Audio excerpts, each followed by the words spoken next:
Baiklah, selamat pagi, Miss. Selamat pagi.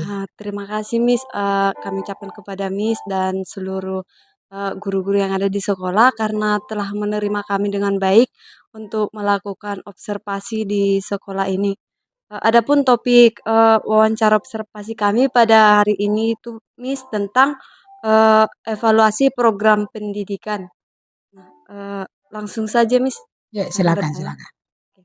Baiklah Miss, untuk pertanyaan yang pertama, apa saja program pendidikan yang sedang berjalan atau sedang dijalankan di sekolah ini, Miss? Oke, terima kasih pertanyaan yang sangat baik. Nah, yang pertama, bahwa program kita tentu harus menyesuaikan kepada kurikulum yang ditetapkan oleh pemerintah dari Direktorat Kependidikan. Dan yang kita berlakukan adalah kurikulum merdeka. Dalam kurikulum merdeka ini, yang pertama bahwa muatan kurikulum itu dibuat secara muatan fokus kepada muatan esensial. Ya, artinya bahwa pengembangan kompetensi anak itu yang diharapkan adalah pemahaman, bukan selesai materi.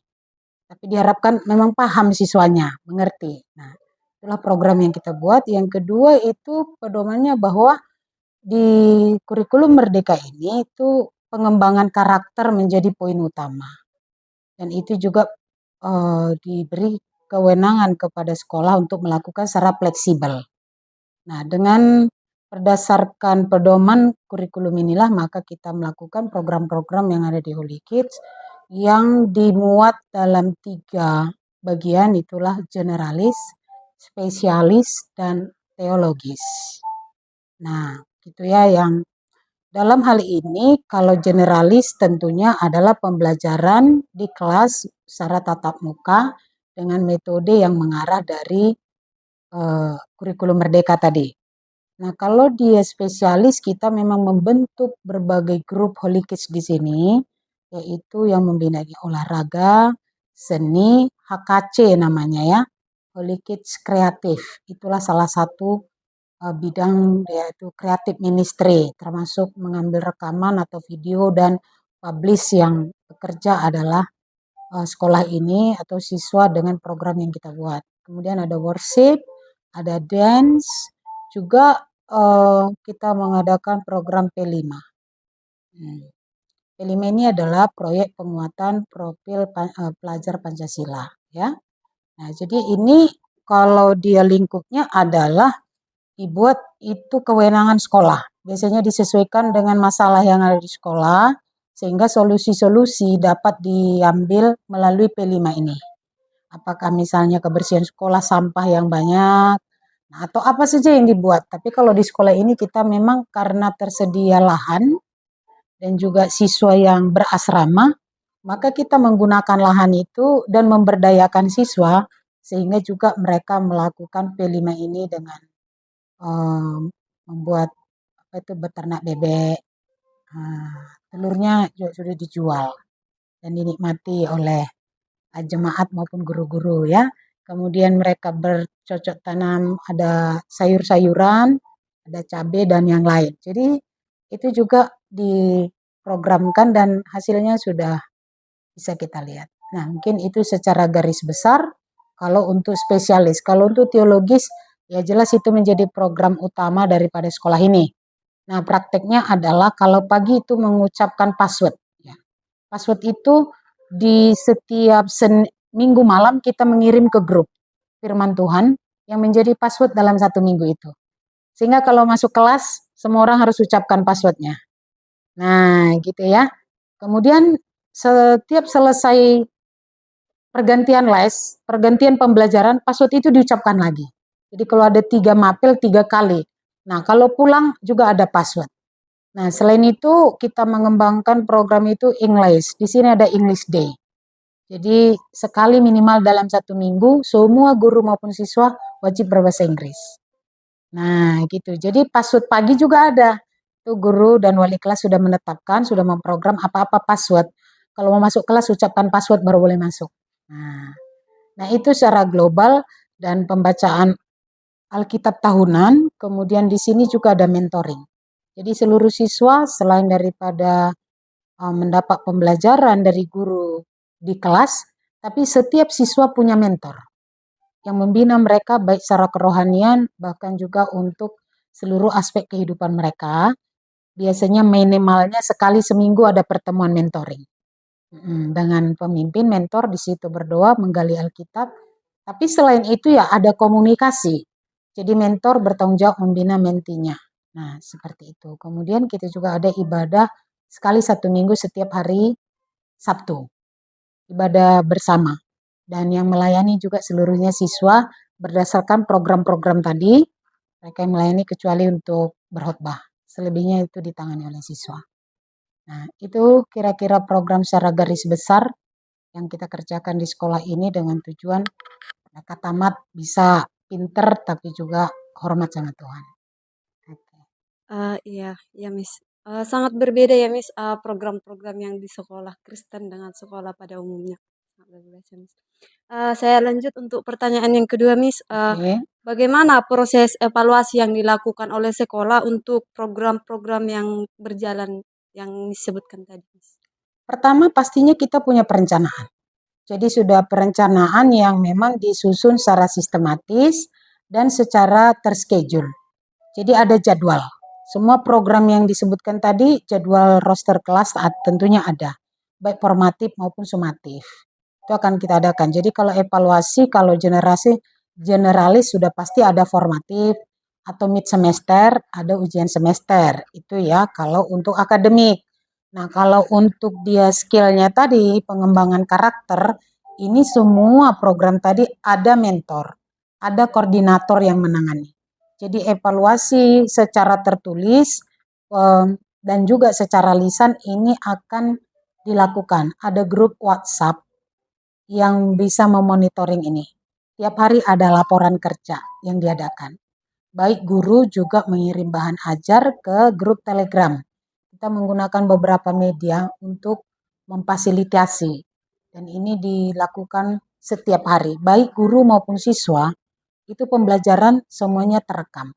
Jadi ada CCTV yang bukan CCTV kelas, tapi ada aplikasi yang memuat kalau tiap kelas itu bisa terkoordinasi di depan laptop kita bisa tahu.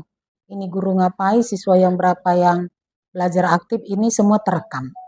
Jadi itu alat evaluasi kita yang melekat. Nah yang pastinya secara berkala pasti akan ada briefing.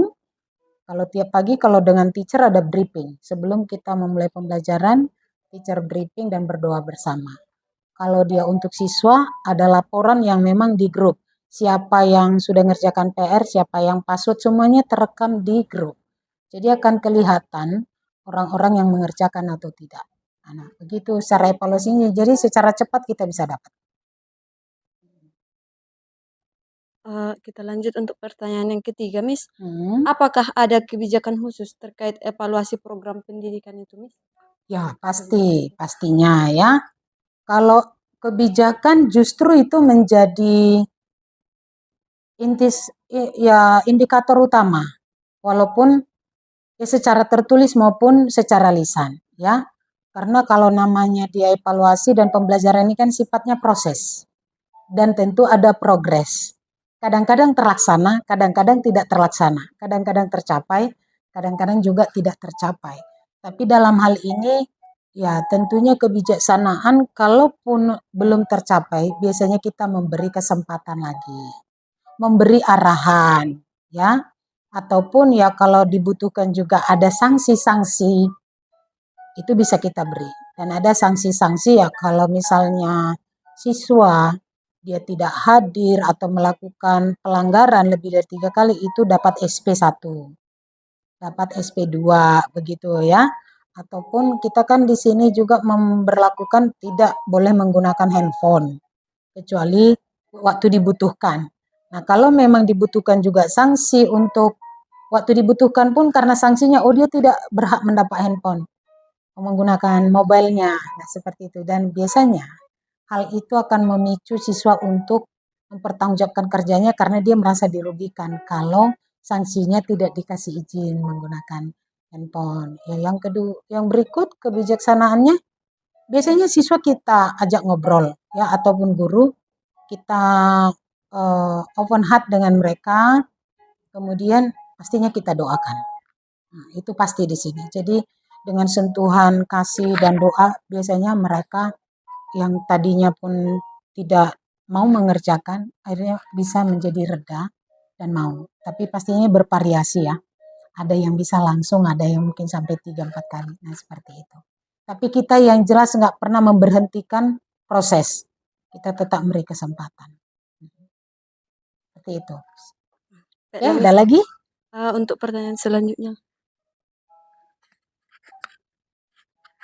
Baiklah Miss, di sini ada seputaran pertanyaan mengenai tujuan dan manfaat evaluasi program pendidikan, di mana pertanyaan yang pertama, eee, apa Miss tujuan utama dari evaluasi program, pendidikan di Holy Kids ini, Miss? Ya, sebagaimana daripada definisi evaluasi kan artinya kita melihat, mengobservasi dan mengadakan pengembangan. Kan itu tujuan. Jadi kalau kita adakan evaluasi yang pertama, kita mau melihat alat ukur apakah sudah terjadi yang kita program. Nah, berapa tingkat keberhasilan? Itu dulu yang pertama. Yang kedua, kita mencari tahu apa yang kendala yang ada. Nah, dari hasil evaluasi kita lihat, oh mungkin ini terlalu berat, atau justru terlalu ringan, atau mungkin di pengawasannya yang kurang ketat, atau fasilitasnya yang tidak tercukupi. Nah, jadi berdasarkan data evaluasi, biasanya kita bisa mencari solusi. Apa jalan keluar supaya eh, hambatan itu bisa diselesaikan, dan kalau seandainya nggak selamanya ada hambatan, berjalan nih. Kalau sudah berjalan, tentu kita bisa memberi target berikutnya. Nah, sehingga progresnya terus jalan. Nah, seperti itu. Itulah tujuan utamanya. Sehingga semua elemen orang-orang yang di dalam tetap harus bekerja, nggak boleh berhenti. Nah, seperti itu. Oh, baiklah Miss. Lalu pertanyaan kedua, bagaimana, sekolah Holy Kids ini, mengukur keberhasilan atau kegagalan program-program pendidikan? Pertama pastinya kita dari evaluasi. Nah, dari evaluasi akan terlihat. Yang kedua, kita membuat barometer daripada keberhasilan. Barometer itu adalah sesuatu yang bisa diukur. Contoh, dari mana kita tahu karakter siswa sudah meningkat? Yaitu dari dia mengirimkan saat teduhnya setiap pagi. Nah, kelihatan itu bisa karena alat ukurnya ada, dikirim ke grup. Jadi bukan dia bilang, oh aku udah menjadi lebih baik. Lebih baiknya kelihatannya dari kita di sini WhatsApp itu, grup WhatsApp, grup Telegram memang menjadi alat yang kita sangat butuhkan dan juga beberapa media lain. Jadi kita kelihatan semua apa yang dikerjakan itu. Kemudian recordnya ada. Nah, kemudian daripada praktek ya seperti tadi P5, alat ukurnya mana? Ya kan nampak tuh kelihatan. Hasil kerjanya bebek bertelur. Ada hasil yang diambil, dimakan, gitu ya.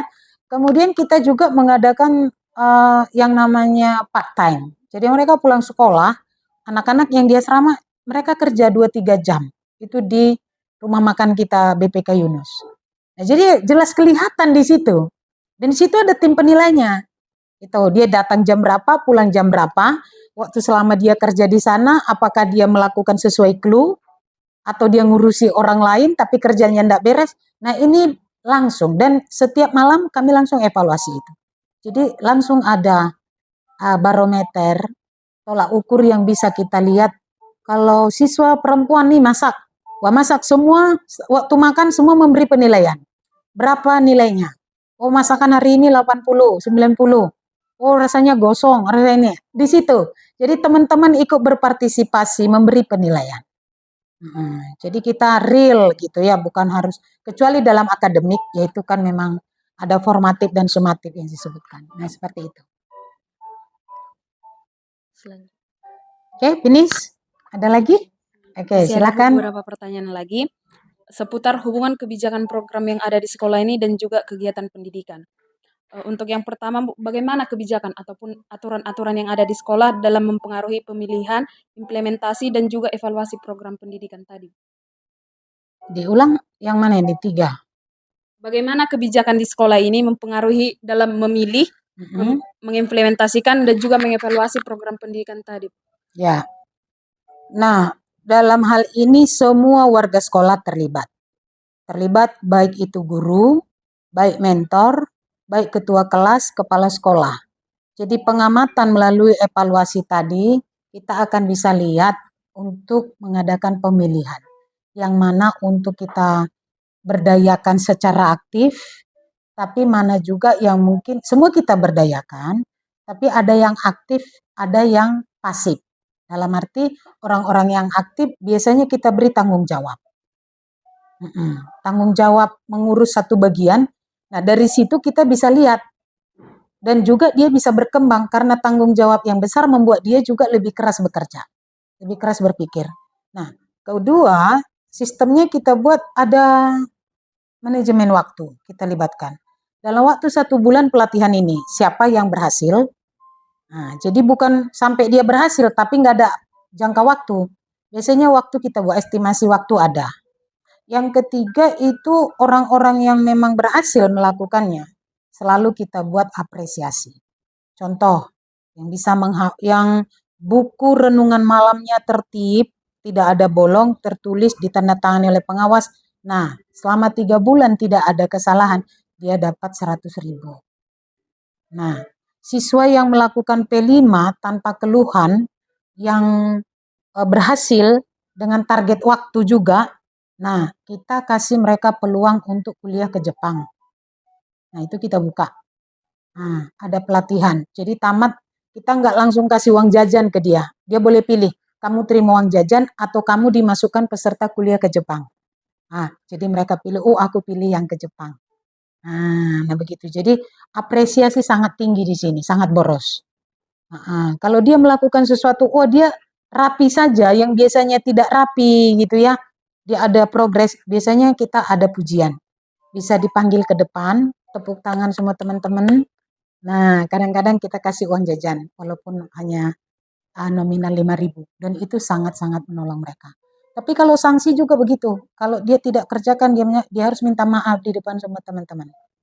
Nah, jadi itu menjadi alat untuk pemilihan. Orang-orang sendiri pun tahu siapa yang layak dipilih dengan praktek-praktek yang tadi, sebelum pun diumumkan.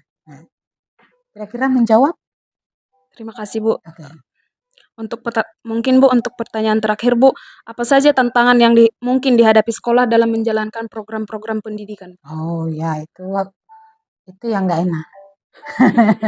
Kalau ditanya tantangan, ya pastinya banyak ya. Yang pertama latar belakang kehidupan siswa. Kita semua rata hidup tanpa teratur.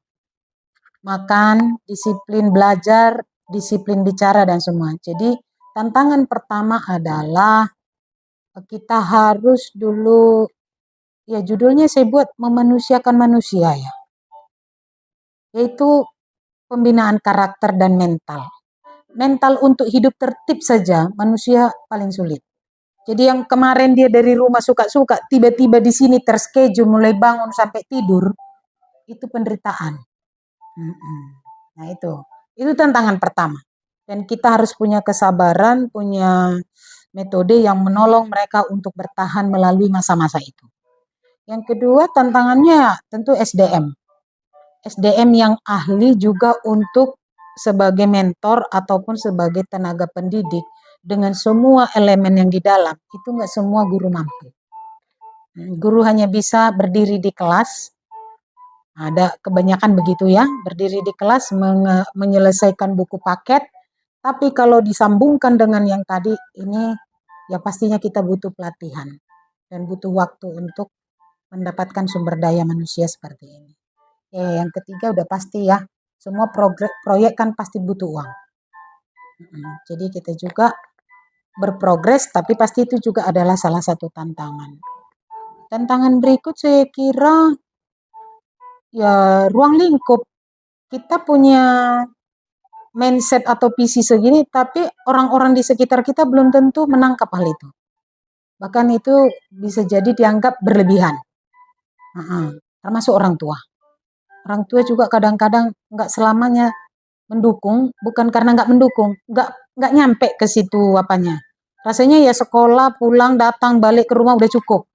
Nah, tapi kita kasih pengembangan-pengembangan ini tentu ini menjadi tantangan yang kita harus buat sosialisasi yang jelas kepada mereka, approach yang jelas dengan orang tua, ya mungkin ya pastinya salah 2, 3, 4 orang akan datang, kenapa begini, itu pasti ada. Ya mungkin itu ya, beberapa garis besarnya. Oke, cukup? Iya, Bu. Demikian pertanyaan kami, Bu. Terima kasih kami ucapkan kepada Ibu yang telah, bersedia menjawab dan kesediaan Ibu untuk menerima kami dan menjawab setiap pertanyaan Ya, kami. oke. Terima Terima kasih, kasih, semoga Bu. bermanfaat ya. Ya. Tuhan berkati ya. Oke.